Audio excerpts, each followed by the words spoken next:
दिवाली छुट्या लागे जाई मायो मिला चिट्ठी नेखेती रे जेवा। अरे काय म्हणत नाही नेकती रे रा नेकणार ने आणि तुम भी हाय कली जमे आई भी हाय कली जमे या पो कली जाम प्यारी वेयोवा। दिवाली छुट्या लागे जाई मायो मिला चिट्ठी नेखेती रे जेवा। दिवाली छुट्या लागे जाई मायो मिला चिट्ठी नेखेती रे जेवा। हाँ तुम भी है कलेज में आई भी है कलेज में तुम भी है कलेज में आई भी है कलेज में नजरी की प्यारी मियारा। दिवाली रात क्या लगी जाए माया का से चिट्ठी लिखती रहेरा। दिवाली क्या लगी जाए माया का से चिट्ठी लिखती रहेरा। ना तुम भी है कलेज में आई भी है कलेज में तुम भी है कलेज में आई भी है कलेज में या पो कलेजा में प्यारी वेयोवा। दिवाली छुट्या पड़ी जाई मायो मिला चिट्ठी नेखेती रे जेवा। दिवाली छुट्या लगी जाई मायो मिला चिट्ठी नेखेती रे जेवा।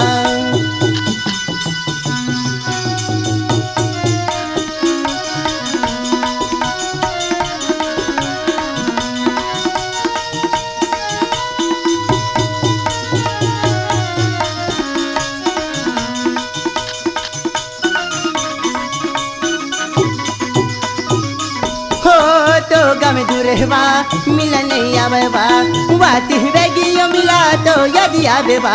मैं दूरेरा मिलने आवेरा तो यदि आवेता विचरे वालुरा। तो गम दूरवा मिलने आवेवा वाती वेगियो मिला तो यदि आवेवा। तो गम दूरेरा मिलने आवेरा तो यदि आवेता विचरे वालुरा। ना तुम भी है कलीज में आई भी है कलीज में तुम भी है कलीज में आई भी है कलीज में या पो कलीज में प्यारी वेयोवा। दिवाली छुट्या पड़ी जाई मायो मिला चिट्ठी नेखेती रे जेवा। दिवाली छुट्या लगी जाई मायो मिला चिट्ठी नेखेती रे जेवा। हाँ तुम भी है कलेज में आई भी है कलेज में तुम भी है कलेज में आई भी है कलेज में नजरी की प्यारी मियारा। दिवाली छुट्या लगी जाई माया का से चिट्ठी लिखती रहेरा। दिवाली छुट्या लगी जाई माया का से चिट्ठी लिखती रहेरा।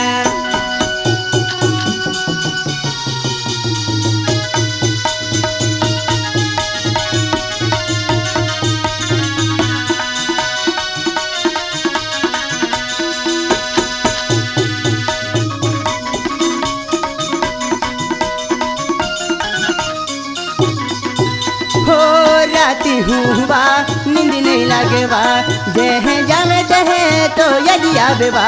राती हुआ नींद नहीं लगेरा अपने आवता विचरे वालुरा। राती हुआ नींद नहीं लागे माने तो जैसे वही माँ दिल नहीं लागेवा। राती हुआ नींद नहीं लगेरा अपने आवता विचरे वालुरा। ना तुम भी है कलीज में आई भी है कलीज में या पो कलीजा में प्यारी वेयोवा। दिवाली छुट्या पड़ी जाई मायो मिला चिट्ठी नेखेती रे जेवा। दिवाली छुट्या लगी जाई मायो मिला चिट्ठी नेखेती रे जेवा। तुम भी है कलेज में आई भी है कलेज में तुम भी है कलेज में आई भी है कलेज में नजरी की प्यारी मियारा।